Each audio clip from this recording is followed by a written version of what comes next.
Hôm ba coi nhưng tụi nó ở ham dừng về tụi nó ta. Ê, anh lên cái tuổi không gặp mày.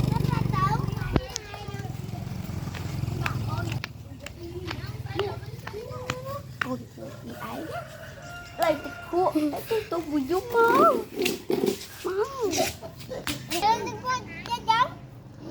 Cái đó mấy mà cười đi anh thời đã nhúng thì người nào bắt đấy.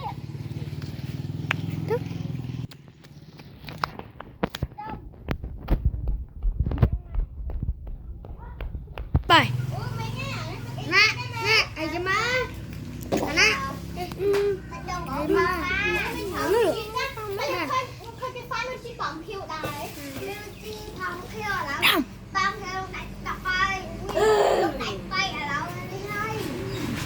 lên lên lên lên lên lên lên đuổi mẹ thằng nó chốt rồi.